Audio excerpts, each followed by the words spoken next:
வாழ்க தமிழ். அனைவருக்கும் வணக்கம். ஒய்ஐ ட்ரேட் என்கின்ற யூடியூப் சேனலில் உங்களை மீண்டும் சந்திப்பதில் பெருமகிழ்ச்சி கொள்கிறேன். நிறையா பேர் இன்ட்ராடே பண்ணுங்கிற ஆர்வத்தோடு இருக்கீங்க. பட் இன்ட்ராடே பண்ணுறதுக்குன்னு ஒரு ஸ்ட்ராட்டஜி வேணும், அதுக்குன்னு ஒரு ட்ரேடிங் செட்டப் வேணும். ஸோ இருக்கிறதுலே பெஸ்ட்டு இன்ட்ராடே பண்ணக்கூடிய செட்டப் என்ன, ஒரு ட்ரேடிங் எப்படி இருக்கும் அப்படிங்கிறதுக்காக தான் இந்த வீடியோ பண்ணுறோம். யூஸ்வலாக பார்த்தீங்கன்னா இன்ட்ராடே பண்ணுறவங்க நிறையா இண்டிகேட்டர்ஸ் யூஸ் பண்ணுவாங்க. For example moving averages 20 EMA, 50 EMA, 100 EMA இந்த மாதிரி. அப்புறம் பொலிங்கர் பேண்ட்ஸ் ரொம்ப பேர் யூஸ் பண்ணுவாங்க, RSI யூஸ் பண்ணுவாங்க, ஸ்டோக்காஸ்டிக் ஆசிலேட்டர் யூஸ் பண்ணுவாங்க, MACD யூஸ் பண்ணுவாங்க. ஏகப்பட்ட இண்டிகேட்டர்ஸ் இருக்குது மார்க்கெட்டில். ஸோ எந்த இண்டிகேட்டர் யூஸ் பண்ணுறதுன்னு அவங்களுக்குமே ஒரு கன்ஃபியூஷன்ஸ் இருக்கலாம். எந்த இண்டிகேட்டர் நமக்கு பெஸ்ட்டாக வேலை செய்யும். பட் இது எல்லாமே பார்த்திங்க அப்படின்னா எந்த இண்டிகேட்டருமே டைம் ஃப்ரேம் மாறினா அந்த இண்டிகேட்டர் மாற ஆரம்பிச்சிடும். ஸோ எந்த ஒரு இண்டிகேட்டரும் எல்லா டைம் ஃப்ரேமுக்கும் ஒரே மாதிரி இருக்குமா அப்படின்னு பார்த்தீங்கன்னா ஒரே மாதிரி இருக்கிறதுக்கு வாய்ப்பு இல்லை. ஃபார் எக்ஸாம்பிள் இப்போ ஏதாவது ஒரு ஸ்டாக் எடுத்துப்போம். Let me take Tata Steel. So இப்போ டாடா ஸ்டீல் பார்த்தீங்க அப்படின்னா இதில் நான் ஏதாவது ஒரு இண்டிகேட்டர் ஆட் பண்ணுறேனே. For example if I am choosing MACD. So இப்போ நான் MACD இம்ப்ளிமெண்ட் பண்ணுறேன் அப்படின்னா இந்த MACD 5 மினிட்ஸ்க்கு இப்படி இருக்கும், 15 மினிட்ஸுக்கு மாறிடும், 30 மினிட்ஸ்னால் சேஞ்ச் ஆகிடும். ஸோ டைம் ஃப்ரேமுக்கு ஏற்ற மாதிரி MACDs மாறிடும். ஃபார் எக்ஸாம்பிள் 30 மினிட்ஸில் புல்லிஷ் சைன் இருக்கிறது 15 மினிட்ஸில் பேரிஷாக காட்டலாம். இல்லை அப்படின்னா ப்ரைஸ் மூவ் ஆனதுக்கப்புறமா தான் இது டேர்னே எடுத்துருக்கலாம். ஸோ இந்த மாதிரி இண்டிகேட்டர்ஸ் லேகிங்காக இருக்கும். இந்த இண்டிகேட்டர்ஸ் நமக்கு ப்ராப்பரான இதை ஷோ பண்ணாது. ஸோ இதை பேஸ் பண்ணி நம்ம ட்ரேட் பண்ணால் நம்ம கண்டிப்பாக லாஸ் பண்ணுவோம். ஸோ அதனால் டைம் ஃப்ரேம் மாறினா அந்த இண்டிகேட்டர் மாறக்கூடாது. அந்த மாதிரி ஏதாவது ஒரு இண்டிகேட்டர் இருக்கான்னு நம்ம தேடும் போது தான் நான் இந்த CPR அப்படிங்கிறத கண்டுபிடிச்சேன். இதில் சென்ட்ரல் பிவோட் ரேஞ்சுன்னு சொல்லுவோம், அதுதான் CPRனு சொல்லுவோம்.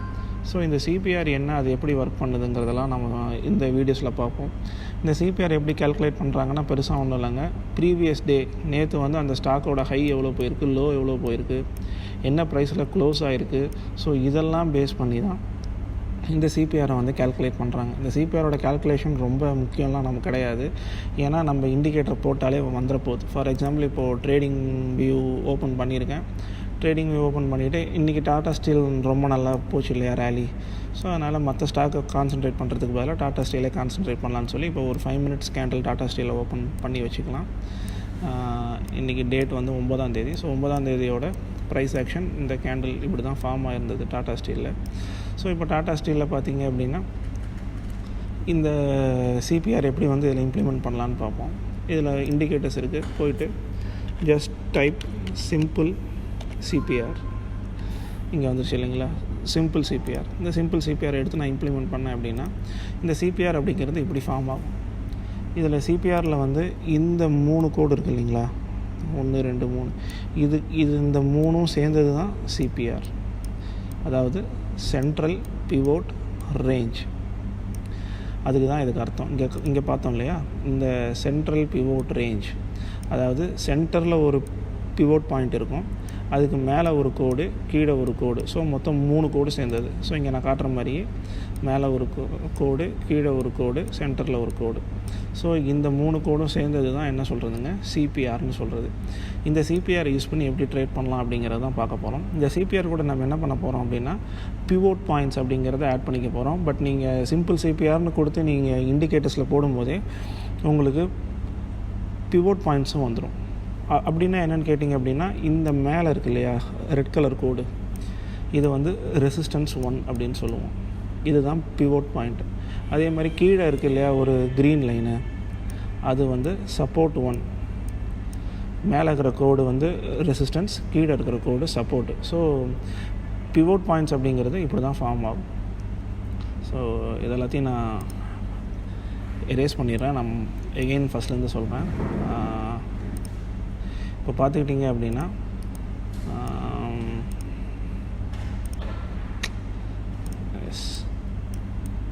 அதாவது CPR அப்படிங்கிறது 3 கோடு ஃபார்ம் ஆகும். ஃபஸ்ட்டு ஒரு பிவோட்டு, அந்த பிவோட்டுக்கு மேலே ஒரு கோடு டாப் பிவோட்டு, அந்த பிவோட்டு கீழே ஒரு கோடு பாட்டம் பிவோட்டு. இப்படி 3 ஸ்ட்ரெயிட் லைன்ஸ் சேர்றது பேர் தான் என்ன சொன்னாங்க, சிபிஆர், சென்ட்ரல் பிவோட் ரேஞ்ச். இந்த சென்ட்ரல் பிவோட் ரேஞ்சுக்கு மேலே ஒரு கோடு, இது வந்து ரெசிஸ்டன்ஸ் 1. இந்த சென்ட்ரல் பிவோட் கீழே ஒரு கோடு சப்போர்ட் 1. ஸோ இப்படி தான் வந்து சிபிஆர் இருக்க போகுது. ஸோ இந்த சிபிஆர் வந்து நீங்கள் இப்படி அப்ளை பண்ணிங்கன்னா இந்த மாதிரி வரும். இந்த சிபிஆர் வச்சு நம்ம இன்னும் என்ன பார்க்கணும் பார்த்தீங்கன்னா, இந்த சிபிஆர் அப்படிங்கிறது ஒரு சப்போர்ட் அண்டு ரெசிஸ்டன்ஸ் ஆக்ட் ஆகுங்க. எப்போவுமே இந்த சிபிஆரில் இருக்கிற 3 கோடுமே இம்பார்ட்டண்ட். பட் இந்த சென்டர் கோடு வந்து ரொம்ப வேலிடான ஒரு கோடு. ஏன்னா அதுதான் சென்ட்ரல் பிவோட்டுனே அதுக்கு பேர். ஸோ இந்த சிபிஆரை வச்சு நம்ம எப்படி ட்ரேட் பண்ணலாம் அப்படின்னு பார்த்தீங்கன்னா, ஒரு வேளை அன்றைக்கி காலையில் கேண்டில்ஸ் ஓப்பன் ஆகும்போது சிபிஆருக்கு கீழே ஓப்பன் ஆச்சு அப்படின்னா, இந்த சிபிஆரே அதுக்கு வந்து ஒரு ரெசிஸ்டன்ஸாக நிற்கும். இந்த சிபிஆரில் பட்டு எகெயின் டேர்ன் ஆகிடும். ஸோ இந்த ப்ரைஸ் ஆக்ஷன் பார்த்திங்க அப்படின்னா, முதல் வேலையாக இந்த சிபிஆரை பிரேக் பண்ணால் தான் அது புல்லிஷ். சிபிஆருக்கு கீழே ப்ரைஸ் ட்ரேட் ஆகிற வரைக்கும் பேரிஷ். இது அப்படியே உல்ட்டாவாக, ஃபார் எக்ஸாம்பிள் ப்ரைஸ் வந்து சிபிஆருக்கு மேலே ட்ரேட் ஆகுது அப்படின்னா, ஃபால் ஆகும்போது இந்த சிபிஆரே சப்போர்ட்டாக ஆக்ட் ஆகும். ஸோ சிபிஆரில் பட்டு ட்ரெண்ட் ரிவர்ஸும் ஆகும். ஸோ நம்ம எந்த பாயிண்டில் என்ட்ரி ஆகணும், எந்த பாயிண்டில் எக்ஸிட் ஆகணும், நம்ம ஸ்டாப் லாஸ் எங்கே வைக்கணும், இந்த மாதிரி பல கேள்விகள் இருக்கு இல்லையா நமக்குள்ளே. ஸோ அதுக்கெல்லாம் ஒரு ஆன்சராக இந்த சிபிஆரை வச்சு நம்ம ஒரு சில ட்ரேடிங் ஐடியாஸ் பார்க்கலாம். இப்போ பார்த்தீங்க அப்படின்னா, இது வந்து இன்னியோட டாடா ஸ்டீலோட ப்ரைஸ் மூமெண்ட், அதாவது 9ஆம் தேதியோட ப்ரைஸ் மூமெண்ட். ப்ரைஸ் பார்த்தீங்க அப்படின்னா ஆரம்பத்தில் சிபிஆருக்கு கீழே ஃபார்ம் ஆகிருக்கு. பட் அடுத்தடுத்த கேண்டில் என்ன பண்ணியிருக்கு, சிபிஆரை பிரேக் பண்ணியிருக்கு. இந்த ஒரு கேண்டில் பார்த்துக்கிட்டிங்க அப்படின்னா சிபிஆரை பிரேக் பண்ணியிருக்கு. ஸோ சிபிஆரை வந்து எப்படி பிரேக் பண்ணியிருக்குன்னா, ஒரு நல்ல புல்லிஷ் கேண்டிலை வச்சு பிரேக் பண்ணியிருக்கு. இது எல்லாமே 5 மினிட்ஸில் பார்த்துட்ருக்கோம் நம்ம. ஸோ இப்போது எப்போ இந்த கேண்டில் வந்து சிபிஆரை பிரேக் பண்ணிச்சோ, இதுக்கப்புறமா நம்ம we can go for bullish. So நம்ம டார்கெட் என்ன வைக்கலாம், இந்த மேலே இருக்கிற R1 அப்படிங்கிற பாயிண்ட்டை டார்கெட்டாக வச்சு நம்ம ட்ரேட் என்டர் ஆகலாம். பட் நீங்கள் இந்த கேண்டில் பார்த்து முடிக்கும் போதே ஆல்மோஸ்ட் வந்து இது அந்த R1 கிட்ட வந்துடுச்சு இல்லையா. ஸோ இந்த இடத்துல நீங்கள் ஒரு ட்ரேடு எடுத்தீங்க அப்படின்னா ஸ்டாப் லாஸ் எங்கே வைப்பீங்க அப்படின்னு பார்த்தீங்கன்னா, சிபிஆருக்கு கீழே தான் வைக்கணும். ஸோ ஆப்வியஸ்லி இந்த இடத்த உங்கள் ஸ்டாப் லாஸாக சூஸ் பண்ணிங்க அப்படின்னா, நீங்கள் வந்து உங்கள் டார்கெட்ஸை விட ஸ்டாப் லாஸுக்கு அதிகமான ஸ்பேஸ் தந்துருக்கீங்க. ஸோ இது வந்து நான் ரெக்கமெண்ட் பண்ண மாட்டேன். எப்போவுமே ஸ்டாப் லாஸ் வந்து நான் ஆல்ரெடி சொன்ன மாதிரி the risk reward ratio should be 1:2. 500 ரூபா நான் வந்து ஸ்டாப் லாஸ் வைக்கிறேன் அப்படின்னா மினிமம் எனக்கு 1000 ரூபாவது ப்ராஃபிட் வேணும். ஸோ அப்படி வந்தால் தான் உங்களோட ரிஸ்க் ரிவார்டு வந்து 1:2 அந்த இதில் இருக்கும் இல்லையா. ஸோ எப்போவுமே 1:2ங்கிறது தான் ரிஸ்க் ரிவார்ட் ரேஷியோவாக இருக்கணுங்கிறது என்னோடய எண்ணம். ஸோ இப்போது இது சிபிஆரை தாண்டி தான் இந்த கேண்டில் ஃபார்ம் ஆகிருக்கு. பட் ஏன் நான் இந்த இடத்துல என்ட்ரு ஆகக்கூடாதுங்கிறதுக்கான காரணம் அதுதான். சப்போஸ் இந்த கேண்டில் நீங்கள் என்ட்ரு ஆனீங்க அப்படின்னா உங்கள் ஸ்டாப் லாஸ் வந்து ரொம்ப ஜாஸ்தியாக இருக்குது. ஸோ அதனால் இந்த இடத்துல ட்ரேடு எடுக்கக்கூடாது. ஸோ அப்போ நான் எங்கே ட்ரேட் எடுக்கணும்னு பார்த்தீங்கன்னா, ப்ரைஸ் மறுபடியும் இந்த சிபிஆரில் பட்டு ரிவர்ஸ் ஆகிற மாதிரி உங்களுக்கு ஒரு ஆப்பர்ச்சுனிட்டி கிடச்சிது அப்படின்னா அந்த இடத்துல நீங்கள் கண்டிப்பாக ட்ரேட் எடுக்கலாம். ஸோ அப்படி பார்த்துக்கிட்டிங்க அப்படின்னா இன்றைக்கி வந்து ப்ரைஸ் வந்து மூவ் ஆக ஆரம்பிச்சது. நம்ம சொன்ன மாதிரி மேலே இருக்கிற R1 வரைக்கும் போயிட்டு எகெயின் ப்ரைஸ் கீழே வரும்போது இது எங்கே சப்போர்ட் எடுக்குதுன்னு பார்த்தீங்க அப்படின்னா கரெக்டாக சிபிஆரில் சப்போர்ட் எடுக்குது. ஸோ அப்போ நம்ம எங்கே என்டர் ஆகிருக்கணும் அப்படின்னா இந்த சிபிஆரில் என்டர் ஆகிருக்கணும். ஸோ என்டர் ஆகிட்டு இப்போ நான் ஸ்டாப் லாஸ் எங்கே வைப்பேன், சிபிஆருக்கு கீழே ஏதோ ஒரு பாயிண்ட்டை சூஸ் பண்ணி நான் இந்த இடத்துல ஒரு இடத்துல ஸ்டாப் லாஸ் வச்சேன் அப்படின்னா என்னோடய டார்கெட்ஸாக நான் என்ன அச்சீவ் பண்ணலாம், இவ்வளோ அச்சீவ் பண்ணலாம். ஸோ இப்படி தாங்க ஒரு இன்ட்ராடே பண்ணுறதுக்கு நம்ம எந்த பாயிண்டில் என்ட்ரி ஆகணும், எந்த பாயிண்டில் எக்ஸிட் ஆகணும், நம்ம ஸ்டாப் லாஸ் எவ்வளோ இருக்கணும், இது 3ம் கேல்குலேட் பண்ண தெரிஞ்சால் மட்டும்தான் நம்ம வந்து ஒரு இன்ட்ராடே ட்ரேடுக்குள்ளே என்டர் ஆகணும். அப்படி என்டர் ஆனீங்க தான் உங்களோட ரிஸ்க் ரிவார்ட் ரேஷியோ ஜாஸ்தியாகவும் இருக்கும், நம்ம வர்ற லாஸஸும் கம்மி பண்ணிக்கலாம். எப்போ ஒரு ஸ்டாக் வந்து இந்த ரெசிஸ்டன்ஸ் லைனையும் பிரேக் பண்ணுதோ அப்போ இந்த ஸ்டாக் வந்து இன்னமும் புல்லிஷாக பார்க்கப்படும். அதாவது பார்த்துக்கிட்டிங்க அப்படின்னா இந்த கேண்டில் வந்து ரெசிஸ்டன்ஸை பிரேக் பண்ணியிருக்கு. ஸோ அப்போ இந்த ஸ்டாக் வந்து it has still potential to move upwards அப்படிங்கிறது நமக்கு இந்த இடத்துலையே ஷோ ஆகிடுச்சு. பட் நான் சொன்ன மாதிரி ரொம்ப பேர் இந்த சிபிஆர் யூஸ் பண்ணி ட்ரேட் பண்ணுறதுனால நிறையா பேர் வந்து இந்த சிபிஆரை கிட்ட போன உடனே ப்ராஃபிட் புக் பண்ண ஆரம்பிச்சிருப்பாங்க. ஸோ அந்த ப்ராஃபிட் புக்கிங்னால் ஏற்பட்ட ஒரு கன்சாலிடேஷன் தான் இது எல்லாமே. அதுக்கப்புறம் சிபிஆர்லேருந்து கீழே வந்ததுக்கப்புறமா எகெயின் இந்த ஸ்டாக்குக்கு வந்து பவர் இருக்குது, it has more potential to பிரேக்குங்கிறதுனால அடுத்தடுத்து டேவோட எண்டிங்கில் இந்த ஸ்டாக் வந்து சிபிஆரை தாண்டி ஒரு நல்ல ஹைஸில் போய் ட்ரேடு க்ளோஸ் ஆகிருக்குங்கிறது நம்ம இதில் பார்க்க முடியுது இல்லையா. ஸோ இப்படி தான் சிபிஆரை வச்சு நம்ம வந்து ஒரு ஸ்டாக்கை சூஸ் பண்ணணும்.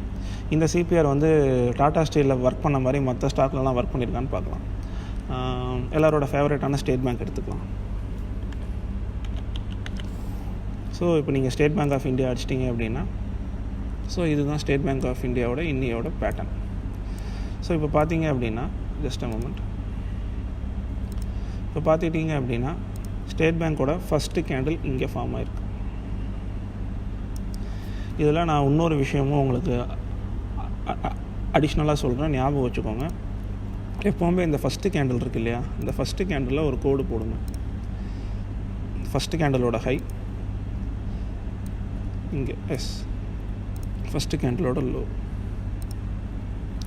ஸோ இந்த ஃபஸ்ட்டு கேண்டிலோட ஹை லோ அப்படிங்கிறது இதுதான் இந்த ஓப்பனிங் கேண்டில் இல்லையா. ஸோ இந்த ஓப்பனிங் ரேஞ்ச் பிரேக் அவுட் அப்படிம்பாங்க. ஓப்பன் கேண்டிலுக்கு மேலே ப்ரைஸ் போச்சு அப்படின்னா you have to turn bullish, open கேண்டிலுக்கு கீழே ப்ரைஸ் வந்துச்சுன்னா you have to turn bearish அப்படின்னு ஒரு சென்டிமெண்ட் இருக்குது. For example State Bank of இந்தியாவில் ஃபஸ்ட்டு கேண்டில் இப்போ ஃபார்ம் ஆகிடுச்சு. இந்த கேண்டில் ஃபஸ்ட்டு கேண்டில் ஃபார்ம் ஆகிடுச்சு. செகண்ட் கேண்டில் ஃபார்ம் ஆகும்போதே பார்த்தீங்கன்னா it's took support exactly at the first candle low. First கேண்டிலோட லோலையே மறுபடியும் செகண்ட் கேண்டில் வந்து ஃபார்ம் ஆகி அந்த இடத்துல சப்போர்ட் எடுத்துருக்கு. கீழே இவ்வளோ பெரிய விக்ஸ் பார்க்கும்போதே நமக்கு என்ன தெரியும் அப்படின்னா இந்த இடத்துல பையர்ஸ் அதிகமாக இருக்காங்கன்னு தெரியும். தேர்டு கேண்டிலும் பார்த்தீங்க அப்படின்னா இந்த இடத்துல சப்போர்ட் எடுத்துருக்கு. ஸோ அப்போது நீங்கள் தேர்டு கேண்டில் ஃபார்ம் ஆகும்போதே நீங்கள் என்ன யோசிச்சிடலாம் அப்படின்னு பார்த்தீங்கன்னா, இந்த இடத்துல ஸ்ட்ராங்கான பையர்ஸ் இருக்காங்க அப்படிங்கிறது இந்த 3 கேண்டில் பார்க்கும்போதே உங்களுக்கு தெளிவாக புரிஞ்சிடும். அப்போ நான் எங்கே ட்ரேட் என்டர் ஆகணும் அப்படின்னு பார்த்தீங்க அப்படின்னா, இந்த ஃபஸ்ட்டு கேண்டில் விட்டுடுங்க, செகண்ட் கேண்டில்லையோ தேர்ட் கேண்டில்லையோ, அதாவது எப்போ நீங்கள் வந்து ஃபஸ்ட்டு கேண்டிலோட லோ வந்து அடுத்தடுத்த கேண்டில் சப்போர்ட்டாக எடுத்து அதுக்கப்புறமா ப்ரைஸ் மூவ் ஆக ட்ரை பண்ணுதோ, ஸோ அந்த இடத்துல நம்ம கண்டிப்பாக ட்ரேட் என்டர் ஆகலாம். ஸோ நான் என்ன சொன்னேன், இந்த கேண்டில் வந்து ட்ரேட் என்டர் ஆகிறதுக்கான ஒரு கேண்டில். ஸோ அப்போ நான் ஸ்டாப் லாஸ் எங்கே வைப்பேன், வெரி சிம்பிள், இந்த ஃபஸ்ட்டு கேண்டிலோட லோக்கு கீழே நான் வந்து ஸ்டாப் லாஸ் வைப்பேன். ஓகேங்களா. ஸோ இந்த இடத்துல ஸ்டாப் லாஸ் வைப்பேன். ஸோ அப்போ என்னோடய டார்கெட் என்னவாக இருக்கும் அப்படின்னு பார்த்தீங்கன்னா, நான் ஆல்ரெடி சொன்ன மாதிரி CPR will act as a resistance. இந்த மொத்த சிபிஆருமே எப்படி ஆக்ட் ஆகுங்க, ரெசிஸ்டன்ஸாக ஆக்ட் ஆகும். ஸோ ப்ரைஸ் வந்து இந்த சிபிஆரில் பட்டு டேர்ன் ஆகிறதுக்கான பாசிபிலிட்டிஸ் அதிகம். ஸோ என் டார்கெட் வந்து சிபிஆர் நோக்கி, ஃபார் எக்ஸாம்பிள் இந்த பாட்டம் சிபிஆர்லேயோ இல்லை சென்டர் சிபிஆர்லேயோ ஒரு இடத்த நான் வந்து டார்கெட்டாக சூஸ் பண்ணி நான் வந்து ட்ரேட் எடுத்தேன் அப்படின்னா, so I can make the trade success. So இப்படி தான். ஸோ எங்கே என்டர் ஆகிறேன் ட்ரேடு, இந்த கேண்டில் என்டர் ஆகிறேன், ஸ்டாப் லாஸ் கீழே வைக்கிறேன், டார்கெட்ஸ் வந்து இந்த சிபிஆர்லேயோ இல்லை இந்த சிபிஆர்லேயோ வச்சு நான் டார்கெட்ஸ் அச்சீவ் பண்ணுறேன். இது வந்து more than enough to do a intraday. So இந்த மாதிரி இன்ட்ராடே வந்து நீங்கள் வந்து ஆப்ஷன்ஸ்லையும் ட்ரை பண்ணலாம். For example if you are bullish, இந்த மாதிரி ஆப்ஷன்ஸ் மார்க்கெட்டில் நான் என்டர் ஆகி பண்ணுறதுனாலும் பண்ணலாம். இன்னொன்று இன்றைக்கி ரொம்ப நல்லா மூவ் ஆன ஸ்டாக் பார்த்தீங்கன்னா கிரானியூல்ஸ் இந்தியா. கிரானியூல்ஸ் இந்தியாவோட பேட்டர்ன் எப்படி ஃபார்ம் ஆகிருக்குன்னு பார்க்கலாம். Okay, I take granules India. So இப்போ பார்த்தீங்க அப்படின்னா மற்ற ஸ்டாக்லையும் இந்த ஸ்டாக்லையும் ஒரு சின்ன வித்தியாசம் இருக்குது. இதில் சிபிஆர் என்ன இவ்வளோ சின்னதாக இருக்குதுன்னு சொல்லி நீங்கள் பார்க்கலாம். எவ்வளோ குட்டியாக இருக்குது பாருங்கள். இதுக்கு பேர் என்ன சொல்லுவாங்கன்னு கேட்டிங்கன்னா, டெக்னிக்கலாக நேரோ சிபிஆர் அப்படின்னு சொல்லுவாங்க. இந்த மாதிரி சிபிஆர் கொஞ்சம் வந்து அகலமாக இருந்தது அப்படின்னா ஒயிட் சிபிஆர் அப்படின்னு சொல்லுவாங்க, இல்லை நார்மல் சிபிஆர், இன்னமும் அகலமான சிபிஆர்லாம் ஃபார்ம் ஆகும். ஸோ அந்த மாதிரி சிபிஆர் வந்து அகலமாக இருக்கும்போது யூஸ்வலாக மார்க்கெட் வந்து ஒரு பெரிய மூவ்மெண்ட்டு அன்றைக்கி போகாது, ஒரு மாதிரி ரேஞ்ச் பவுண்டாவோ இல்லை கன்சாலிடேஷனாகவோ இருக்கும் அப்படிங்கிறது தான் பல பேரோட வியூ.